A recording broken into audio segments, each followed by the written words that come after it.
Türkiye 14 Mayıs 2023'te seçime gidiyor. Seçimle ilgili yürütülen tartışmalarda hem muhalefet hem de iktidar cenahı açısından hemfikir olunan bir nokta var. Bu da Kürt seçmeninin kritik konumu.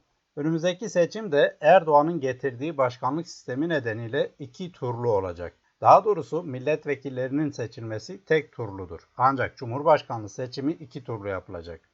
Birinci turda seçilmek isteyen bir cumhurbaşkanı adayının %50'nin üzerinde oy alması gerekiyor. Hep denildiği gibi %50 artı 1. Eğer birinci turda bu sonuç elde edilemezse ikinci tura geçilecek ve bu turdaki seçim en çok oyu alan iki isim arasında gerçekleşecek. Haliyle %50 sorunu olmayacak. Hem iktidarın Cumhurbaşkanı adayı yani Erdoğan hem de muhalefet blokunun Cumhurbaşkanı adayı Kemal Kılıçdaroğlu ilk turda %50 artı 1 oy alarak sonuca gitmek istiyor. Her ne kadar anketler Kılıçdaroğlu'nu önde gösterse de seçimin ikinci tura kalma ihtimali de söz konusu. Tam da bu noktada Kürt seçmeninin kritik konumu gündeme geliyor. Peki bu Kürt seçmen kim?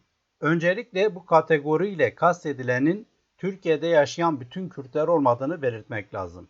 Zira Kürt olan nüfusun kategorik olarak ya da bir bütün olarak blok halinde ortak bir tercihe sahip olduğu söylenemez. HDP'ye oy veren Kürtler olduğu gibi AKP'ye de, CHP'ye de, diğer partilere de oy veren Kürtler var. Bununla birlikte Kürt seçmen derken daha ziyade Kürt meselesine, Kürt kimliğine, Kürt hak ve özgürlük mücadelesine duyarlı olan ve seçimde de buna göre tercihte bulunan Kürtlerden söz etmek daha doğru olacaktır.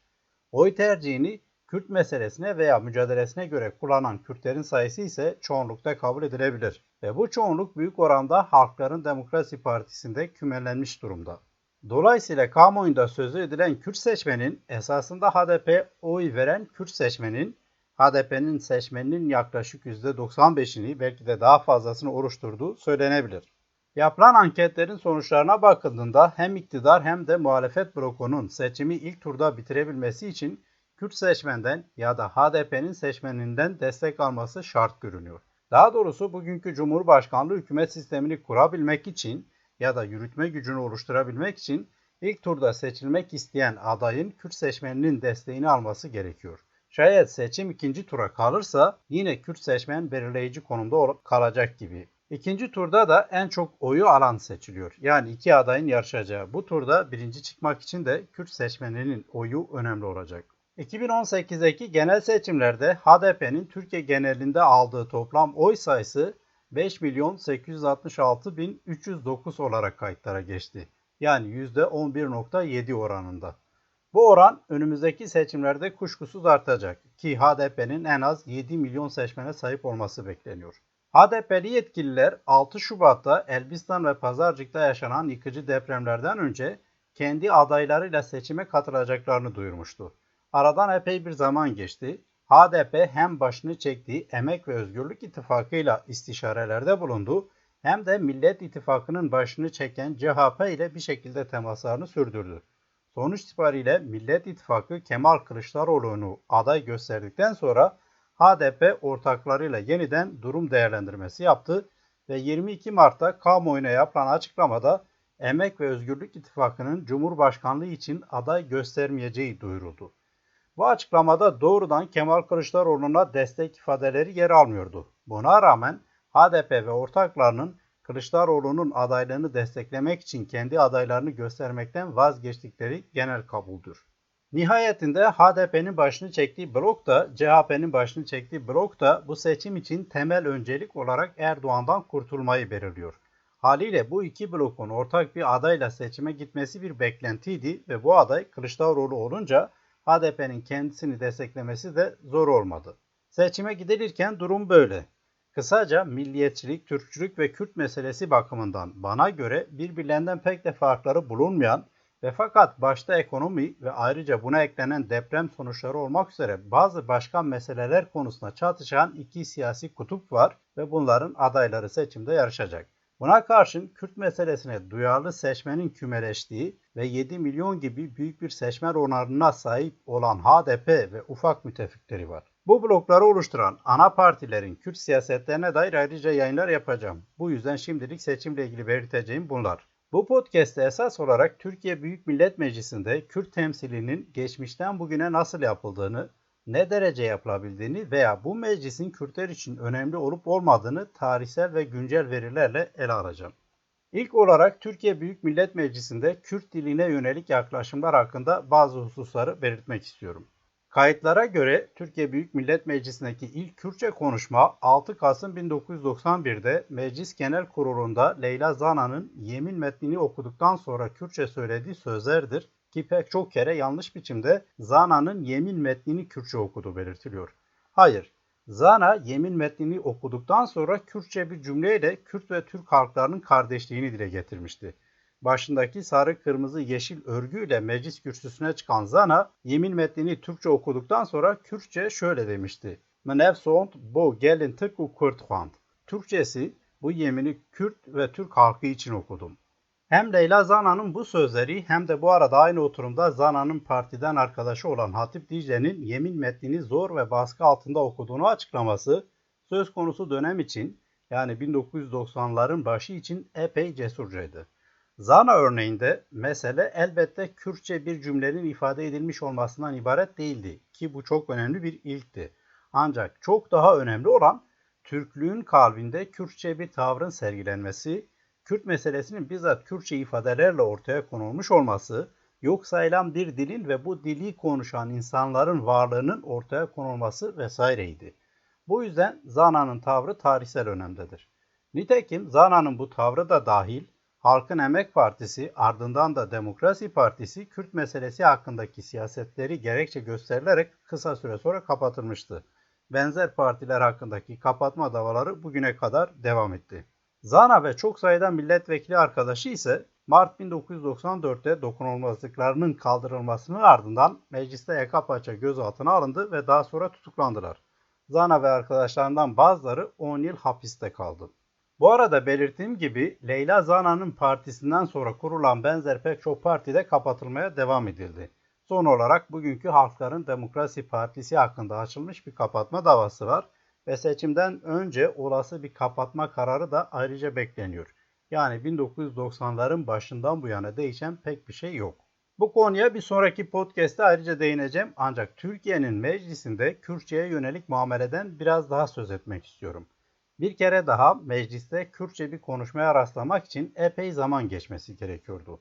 Leyla Zana'nın Meclis Genel Kurulu'ndaki Kürtçe cümlesinden uzun bir süre sonra bu kez Ahmet Türk sahneye çıkmıştı. 1990'lı yıllarda Zana'nın meclis arkadaşı da olan Ahmet Türk, 24 Şubat 2009'da mecliste Demokratik Toplum Partisi'nin haftalık olağan toplantısında milletvekillerine Kürtçe seslenmişti. Bu konuşma meclisin genel kurulunda yapılmamıştı. Partinin grup toplantısının yapıldığı salonda yapılmıştı. Buna rağmen iktidardaki AKP, muhalefetteki CHP ile MHP ve elbette Genelkurmay Başkanlığı Ahmet Türk'ün bu konuşmasına epey sert karşılık vermişlerdi. Hatta ordu Türk'ün yargılanması için çağrıda bile bulunmuştu. Nihayetinde Türk'ün eş başkanlığını yaptığı Demokratik Toplum Partisi de aynı yılın yani 2009'un sonlarına doğru Anayasa Mahkemesi tarafından kapatılmıştı. Ahmet Türk'ün konuşmasından sonra pek çok kere HDP'nin grup toplantılarında Kürtçe konuşmalar yapıldı.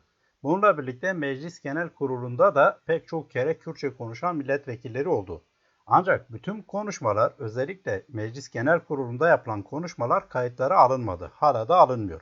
Alındığında da X dilde veya anlaşılmayan dilde konuşulduğu şeklinde kayıt altına alınıyor. Yani Kürtçe mecliste tanınmıyor. Bu arada bu konuyla ilgili olduğu için bir parantez açmakta fayda var.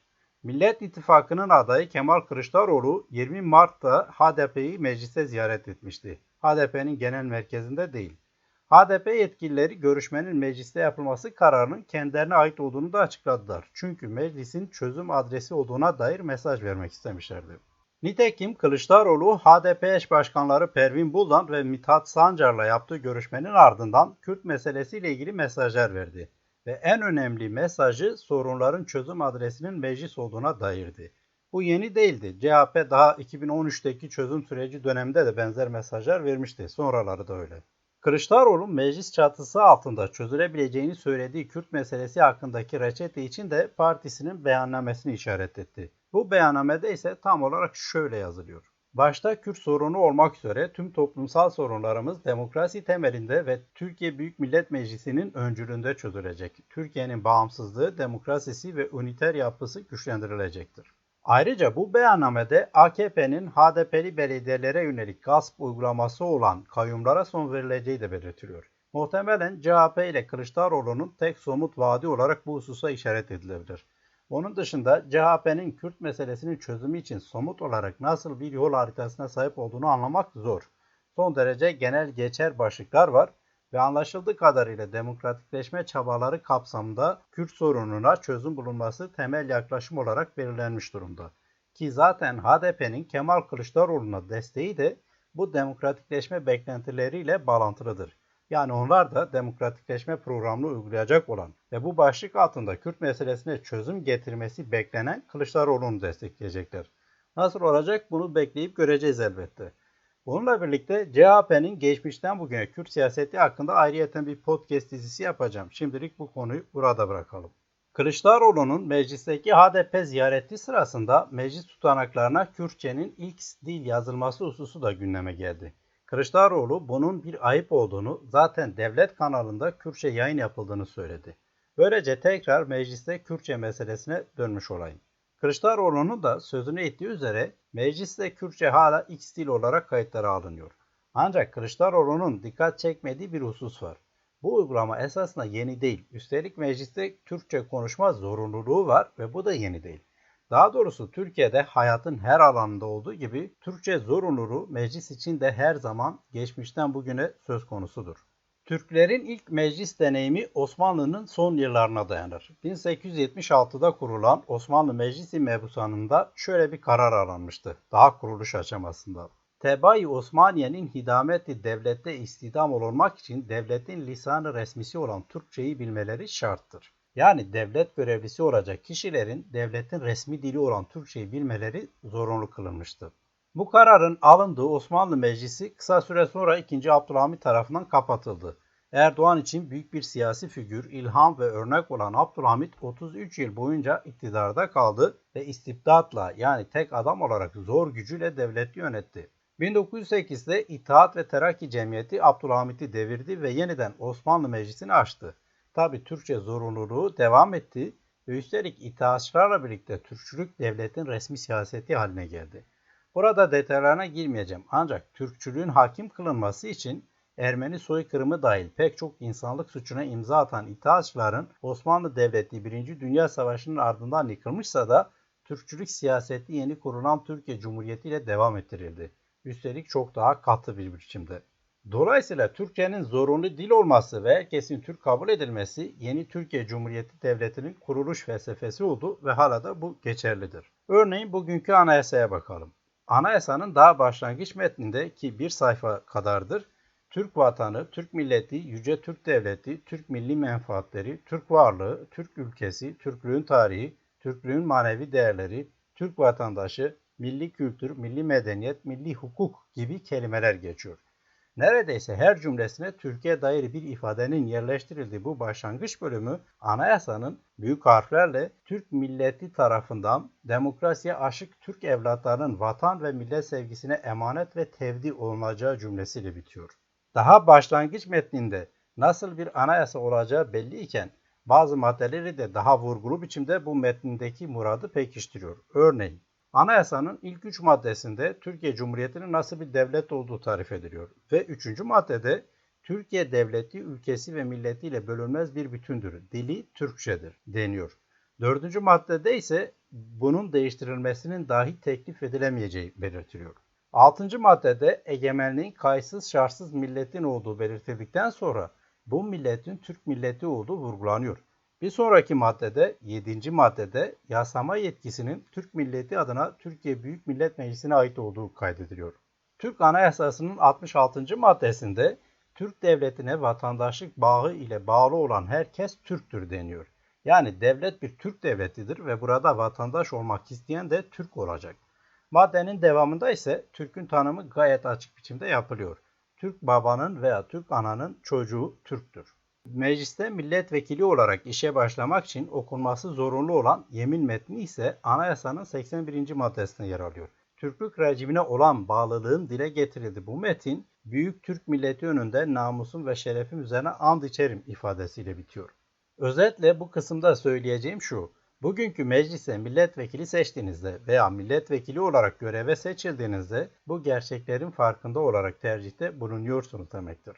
Konuyla ilgili araştırma yaptığınızda pek çok kaynakta rahatlıkla görebileceğiniz üzere gerek Osmanlı'nın son yıllarında kurulan Meclis-i Mebusan'a ve gerekse Osmanlı'nın yıkılışının ardından 23 Nisan 1920'de kurulan bugünkü Büyük Millet Meclisi'ne milletvekili seçilebilmek için Türkçe bilme zorunluluğu vardı. Ve hatta bu nedenle o dönemlerde farklı milletleri temsil ettikleri belirtilen milletvekilleri buna rağmen ana dillerine göre bir ayrıma da tabi tutulmuyorlardı. Buradan açıkça anlaşılacağı gibi sadece Mustafa Kemal'in kurduğu 1. Meclis'te değil, İttihatçıların denetimindeki Osmanlı Meclis-i Mebusan'ında da Türkçe bilme zorunluluğu vardı. Bu nedenle Osmanlı Meclis-i Mebusan'ından Mustafa Kemal'in kurduğu meclise geçen Kürt vekiller aynı zamanda iyi Türkçe bilen kişilerdi.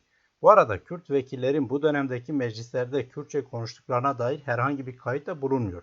En azından benim şimdilik ulaşabildiğim herhangi bir kaynak yok. Bulursam yayınlarım.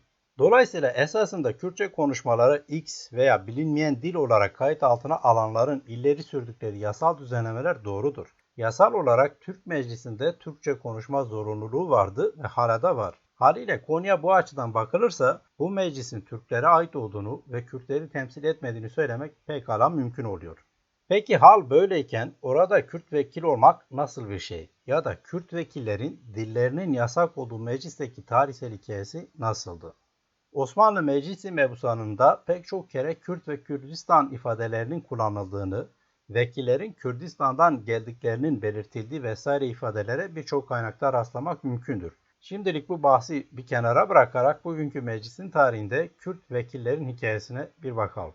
Daha Türkiye Cumhuriyeti Devleti resmen kurulmamışken, yani Cumhuriyet daha ilan edilmemişken Büyük Millet Meclisi 23 Nisan 1920'de kurulmuştu. O gün meclisin açılış konuşmasında Mustafa Kemal'in şu sözleri dikkat çekiciydi. Efendiler, burada maksut olan ve meclisi alinizi teşkil eden zevat yalnız Türk değildir, yalnız Çerkez değildir, yalnız Kürt değildir, yalnız Laz değildir. Fakat hepsinden mürekkep anasır-ı İslamiye'dir. Samimi bir mecmuadır. Başka bir podcast'te de söylediğim gibi burada da tekrarlamakta fayda görüyorum. Mustafa Kemal'in bu sözlerine bakılırsa diğer bütün milletler gibi, elbette Türkler gibi Kürt vekiller de meclisteydi ve bunlar bu kimlikleriyle burada hazır bulunuyorlardı. Ama elbette Mustafa Kemal'in bu sözlerini söz konusu dönemdeki siyasi gelişmeler ve hesaplar dahilinde okumak gerekiyor. Yani o dönemde yıkılmış bir imparatorluk ve bunun yerine kurulmaya çalışılan ancak henüz kurulamamış bir Türk devleti söz konusuydu. Ve Mustafa Kemal bu zor şartlar altında çıkıp herkesi Türk ilan edemezdi, etmedi de. Biraz daha zamana ihtiyacı vardı. Her şeyden önce bu zor dönemi atlatabilmesi için Kürtlerin desteğine de ihtiyacı vardı. Ki aslında bu desteği bir şekilde almıştı. Osmanlı'nın yıkılışından sonra pek çok millet kendi devletlerini kurarken bir avuç Kürt milliyetçisi hariç Kürtlerin büyük çoğunluğu din kardeşleri Türklerle hareket etmeyi tercih etmişlerdi.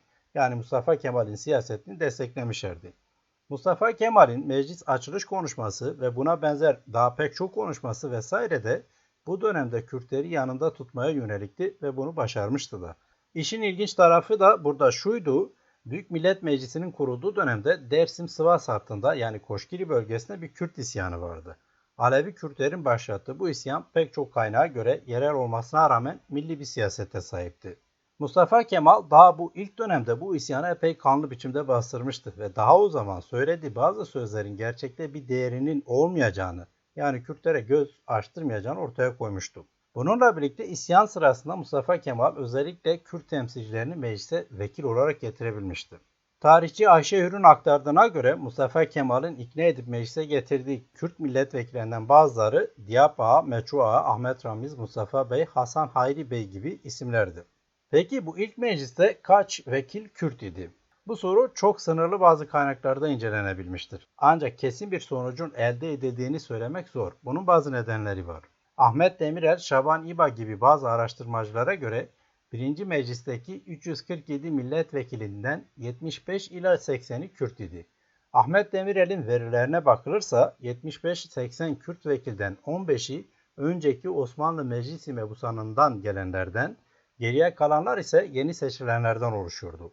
Bu tür bir sonuca ulaşmak için Ahmet Demirel, Şaban İba gibi isimlerin esas aldıkları temel veri ise Kürt olduğu belirtilen kişilerin seçildikleri iller. Yani Kürdistan illerinden Mustafa Kemal'in ilk meclisine seçilenlerin aşağı yukarı tamamını Kürt kabul ettikleri anlaşılıyor. Ancak bu sorunlu bir araştırma tekniği ve haliyle sonuçlar da sorunludur.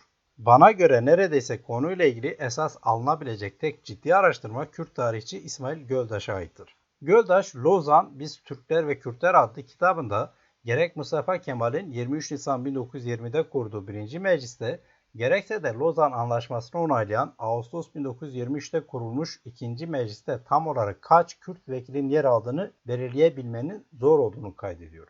Göldaş'a göre eğer sadece Kürdistan illerinden seçilenleri Kürt sayarsak bu bir yanılgı olur. Çünkü Kürt olmayanlar da var. Örneğin Hakkari vekili olarak mecliste bulunan, hatta bir oturumda Kürtlerin milletvekili olduğunu söyleyen Mazhar Müfit Kansu Kürt değildi. Türktü ve aşırı derecede de Türkçüydü. Ve bu yüzden 1925'te Şeyh Said isyanına katılanları yargılayan İstiklal Mahkemesi'nin de bir üyesiydi. Kansu gibi pek çok başka isim de vardı. Ayrıca o dönemde tutulan meclis albümünde milletvekili seçilenlerin konuştukları diller de yazılıyordu. Ancak buradan hareketle de Kürtçe konuşanların tamamının Kürt, geri kalanlarının da başka milletlerden olduğu ileri sürülemez. Örneğin Bitlis vekili Yusuf Ziya Bey Kürttü ve gayet iyi de Kürtçe biliyordu. Ancak meclis albümünde Kürtçe konuştuğu yazılmaz. Ancak Kürt olmadığı halde Kürtçe bilen bazı isimlere de rastlanabiliyor. Bu durumda Yusuf Ziya Bey'in Kürt olmadığını ileri sürmek mi gerekecek? Elbette hayır. Anlaşılacağı üzere 1920, 23 ve sonrasında Türk Meclisi'nde kesin olarak 72, 75 ya da 80 Kürt vekilin bulunduğunu söylemek zor. Ancak Kürdistan'dan seçilenlerin toplam sayısının bu civarda olduğunu söylemek mümkün. Bir diğer husus da şu, Türkiye Cumhuriyeti kurulurken açılan Türk Meclisi'ne katılan Kürtlerin profiline bakıldığında genelde Türklerle ortak hareket edilmesini, ortak bir vatanda birlikte yaşamaya devam edilmesini savunan, yani Kürtler için bağımsızlık gibi keskin ve ayrılıkçı talepleri olmayan kişiler oldukları anlaşılıyor. Haliyle Mustafa Kemal'in onayladığı kişilerden söz etmek mümkündür. İsmail Göldaş'ın tespitleriyle aktaracak olursam, 1. Türkiye Büyük Millet Meclisi'nde Kürtleri de temsil ettiği, Kürdistan temsilcilerinin de bu meclise milletvekili olarak katıldıkları yaygın bir tarih söylemi olmakla birlikte bunun bir siyasal temsiliyeti yansıtmadığı söylenebilir. Kürt ağa, şehir ve aydınlarının meclise katıldıkları bilinmektedir.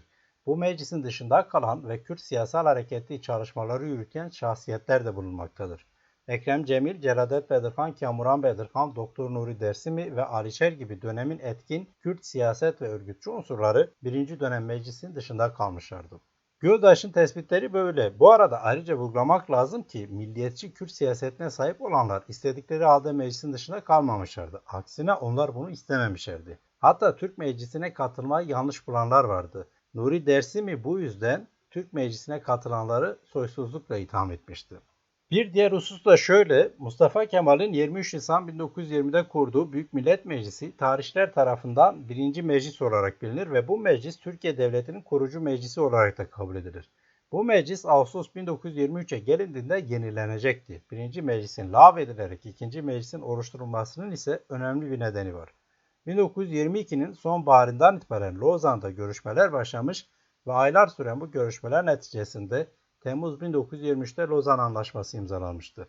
Bu anlaşma Türkiye Devleti'nin kurucu anlaşması olarak da nitelendirilebilir. Zira Ankara'daki meclis ve hükümet uluslararası düzeyde resmen tanınmıştı. Lozan görüşmelerinde iki önemli başlık dikkat çekicidir. Birincisi azınlıklar mevzusu, ikincisi ise Musul meselesidir. Bu iki başlık da Kürtleri ilgilendiriyordu. Lozan'da hararetli ve uzun süreli toplantılarda bu konular ele alınırken 1. Meclis de düzenli olarak bilgilendiriliyordu ve haliyle bu konular Türk Meclisi'nde de epey tartışmalara konu oluyordu.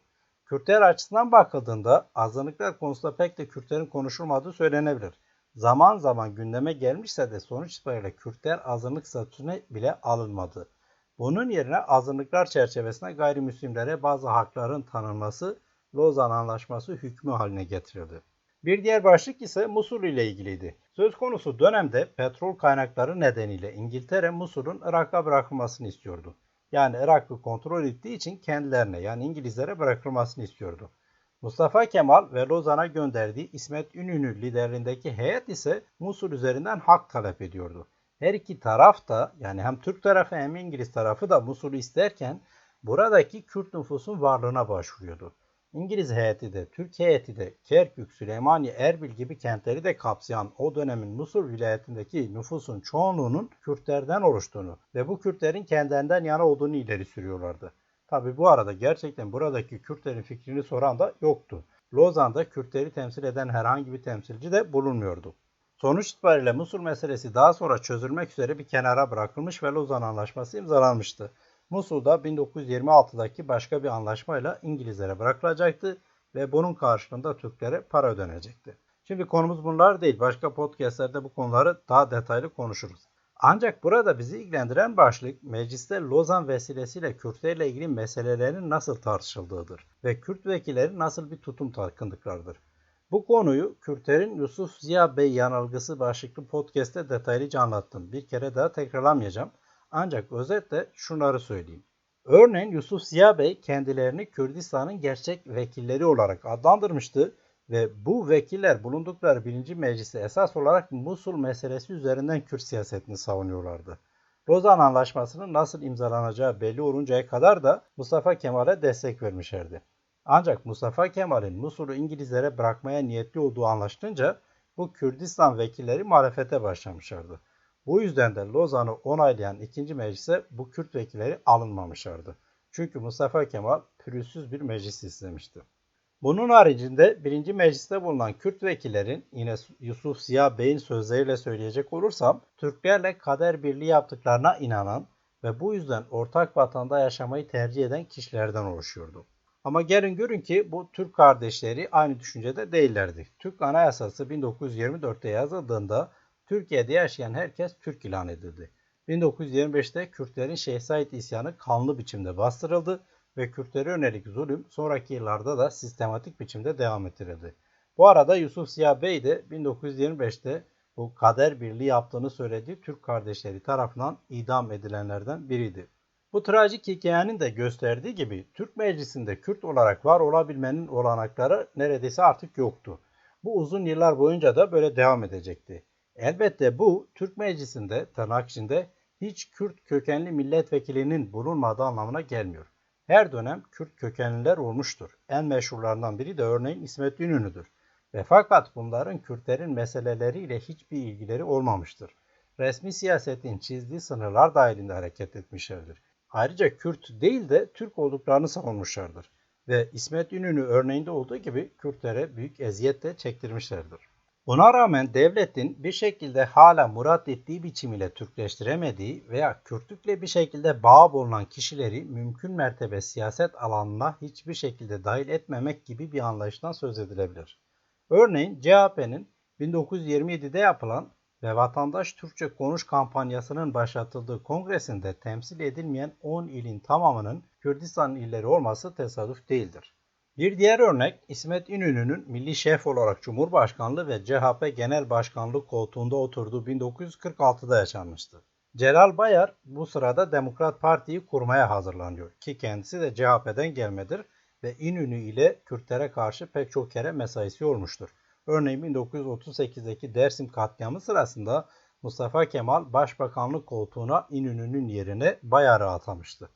Celal Bayar ilk genel başkanı olduğu Demokrat Parti'yi kurmaya hazırlanırken pek çok kere Cumhurbaşkanı İnönü ile gizli görüşmeler yapmış. Gazeteci Metin Toker'in İnönü ile ilgili yazdığı kitapta yer verdiğine göre ikili arasındaki görüşmeden birinde İsmet İnönü Celal Bayar'a şu öneride bulunuyor. Şöyle diyor.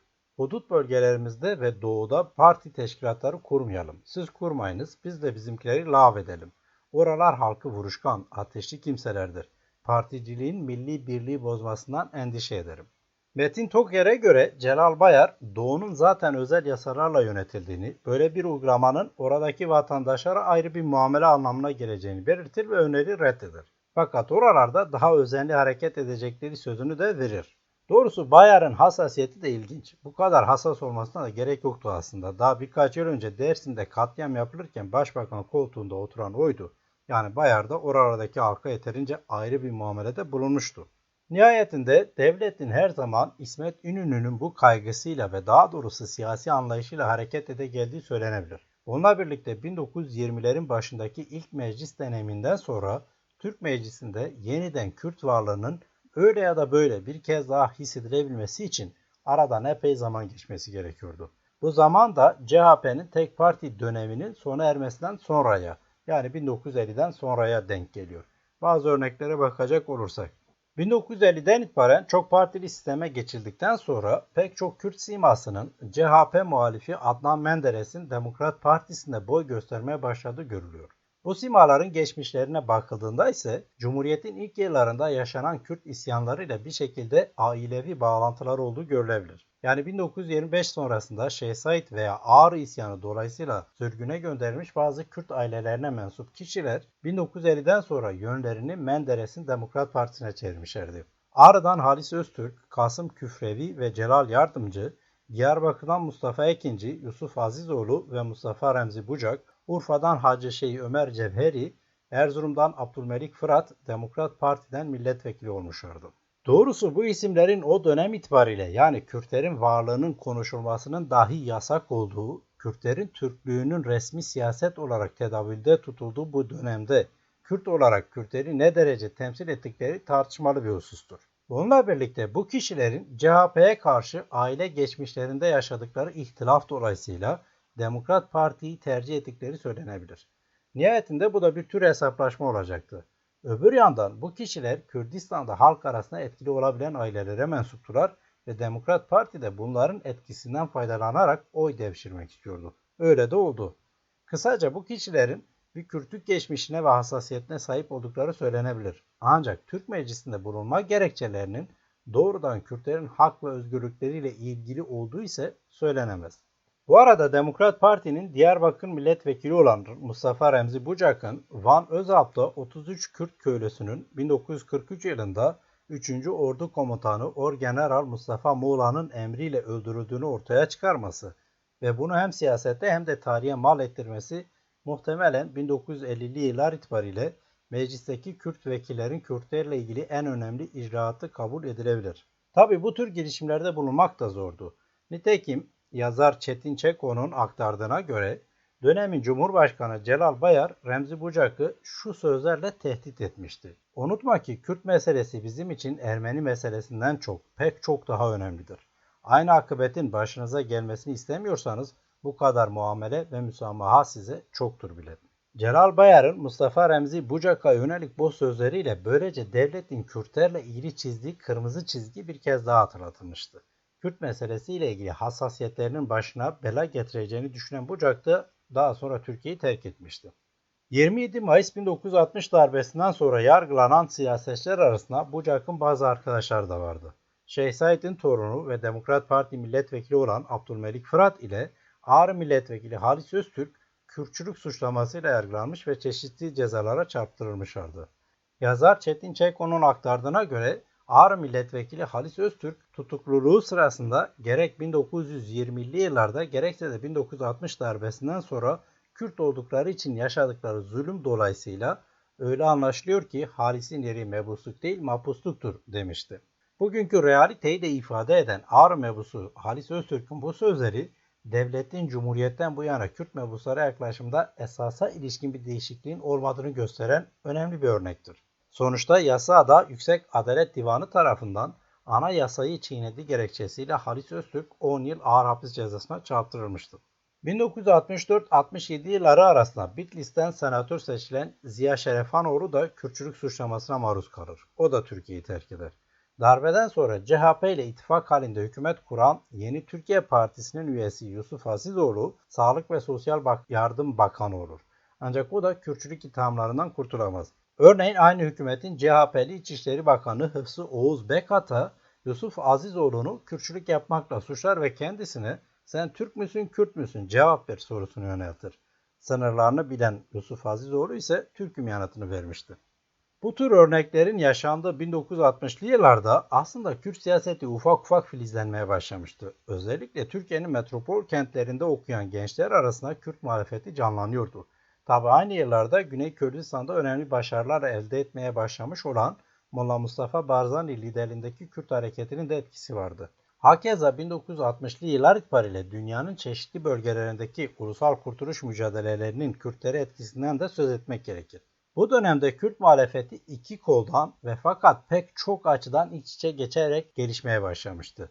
Bir yandan Türkiye Meclisi'nde cılız da olsa bir Kürt muhalefeti söz konusuyken, öbür yandan özellikle 1970'lere doğru meclisteki Kürt muhalefetiyle ilişkili olmakla birlikte daha ziyade Kürt öğrencilerinin faaliyetleriyle öne çıkan bir Kürt muhalefeti gelişiyordu.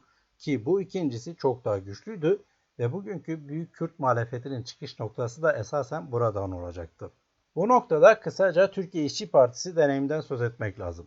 Türkiye İşçi Partisi yani kısaca TİP 27 Mayıs 1960 darbesinden sonra 13 Şubat 1961'de kuruldu.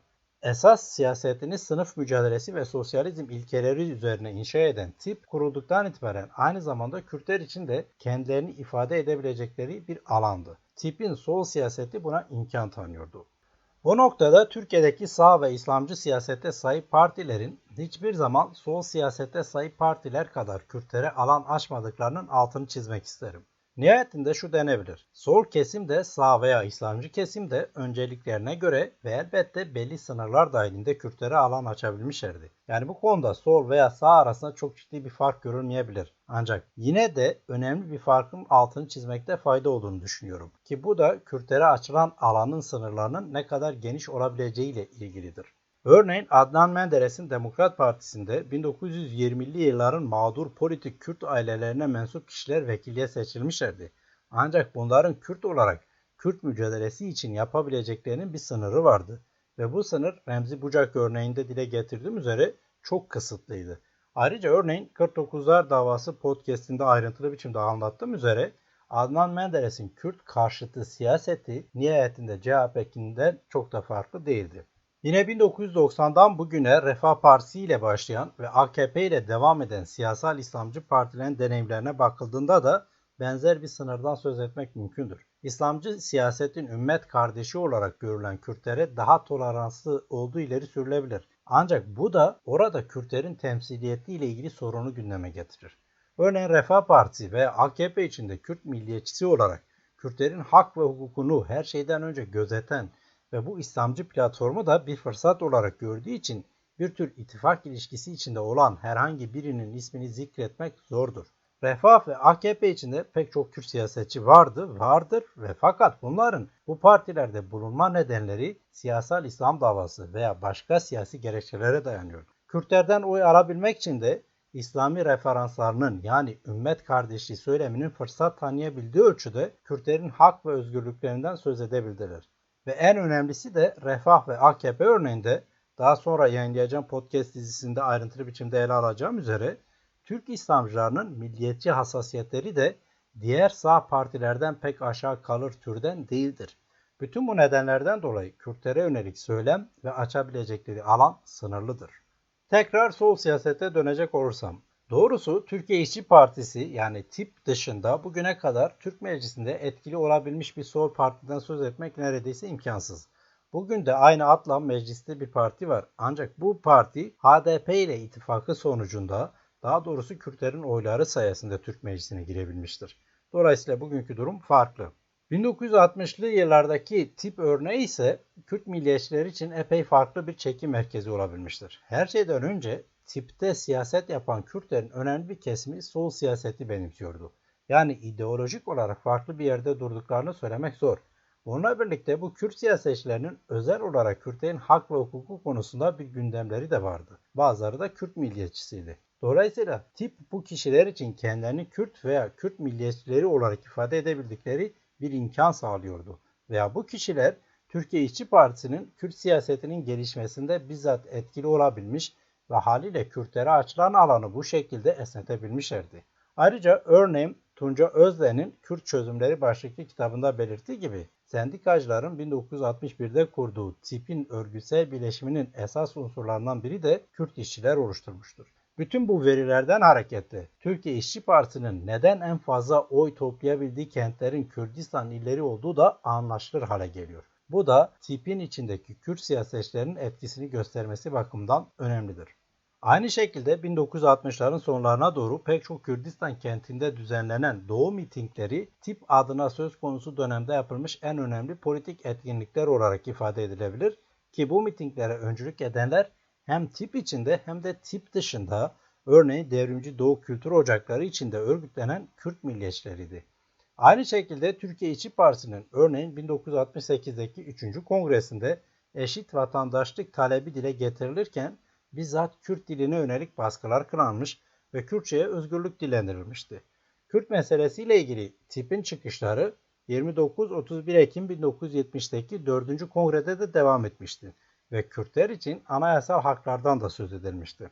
Tip içinde Kürt meselesiyle ilgili özel bir siyasetin geliştirilmesi her şeyden önce bu partiyi kendilerini ifade edebilecekleri bir mecra olarak gören ve değerlendirmeye çalışan Kürt milliyetçilerinin çabasıyla mümkün olmuştu.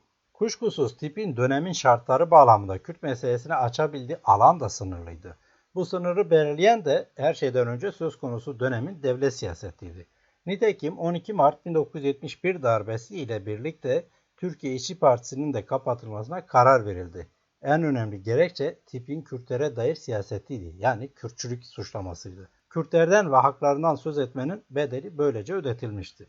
Bu noktada bugünkü Türkiye İşçi Partisi'nin Kürtlere yönelik yaklaşımını anlamak açısından da fikir verebileceğini düşündüğüm bir hususa değinmek istiyorum. Bu da bahsettiğim hususlara rağmen esasında 1960'ların tipinin de Kürtlerle ilgili bir sınırının olduğuna ve bunun da nedenleri bulunduğuna dairdir. Bu hususu biraz açayım.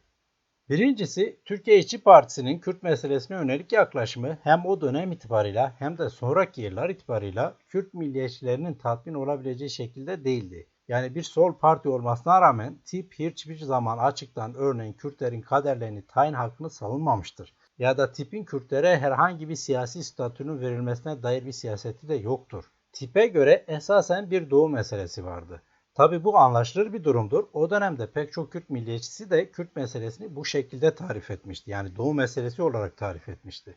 Bu doğu meselesinin ne olduğu ise örneğin 12 Mayıs 1963'te TİP Genel Başkanı Mehmet Ali Aybar tarafından şöyle tarif edilmişti. Bir büyük meselemiz, Güneydoğu illerimizde daha çok Kürtçe ve Arapça konuşan Alevi mezhebinden milyonlarca vatandaşımız yaşıyor. Bunun doğurduğu meselelerle karşı karşıyayız. Ulusal çıkarlarımıza en uygun çözüm yollarını bulmak ihmal edilemeyecek bir yurt vazifesidir.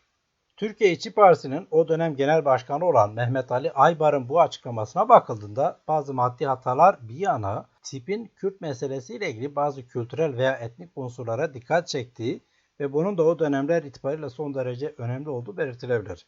Ancak 1963-67 aralığında araştırmacı Tunca Özden'in tespitiyle aktaracak olursam esas olarak tipin Mehmet Ali Aybar, Behice Boram, Tarık Ziya Ekinci gibi ileri gelen şahsiyetleri müstakil bir Doğu sorunu olmadığını, Doğu sorunun kat'i surette Türkiye'nin genel kalkınma sorunları içinde çözümlenmesi gerektiğini her zaman ifade etmişlerdir.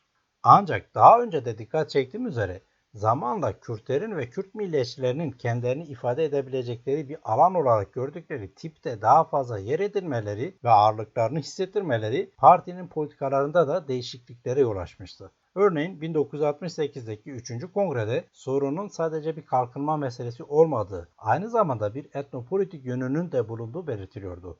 Ve bu nedenle Kürtlere yönelik kimliklerinden dolayı uygulanan ayrımcılık ve baskı kınanmıştı. Ancak Türkiye İşçi Partisi'nin programda yer aldığı üzere partinin Türkiye'nin ülkesi ve milletiyle bölünmez bir bütün olduğuna bağlı olduğu ve her türlü bölücülüğü ve bölgeselciliği reddettiği de kaydediliyordu. 1970'deki 4. Kongreye gelindiğinde ise tipin Kürt meselesiyle ilgili tutumu daha belirgin bir hal almaya başlamıştı. Örneğin o zamanlarda yaşamış pek çok Kürt milliyetçisinin de bugün memnuniyetle dile getirdiği üzere Türkiye İşçi Partisi'nin bu kongresinde yani 4. kongresinde Kürt meselesiyle ilgili geniş bir tasarı kabul edilmişti ve önemli tespitler ve çözüm önerileri burada yer alıyordu. Mesela Doğu sorununu bir bölgesel kalkınma sorunu olarak ele almanın hakim sınıf iktidarının şoven milliyetçi görüşlerinin ve tutumunun bir uzantısından başka bir şey olmadığı vurgulanıyordu. Ki bu aslında aynı zamanda tipin önceki dönem yaklaşımlarına yönelik bir eleştiri veya öz eleştiri olarak da okunabilir. Ve tipin Kürt meselesine yaklaşımda revizyona gittiğini gösterir. Kürt meselesiyle ilgili tipin 4. kongresinde alınan kararlar arasında şu ikisi özellikle dikkat çekicidir.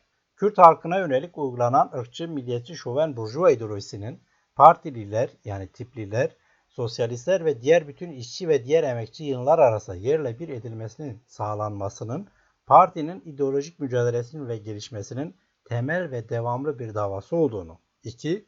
Partinin Kürt sorununa işçi sınıfının sosyalist devrim mücadelesinin gerekleri açısından baktığını kabul ve ilan eder.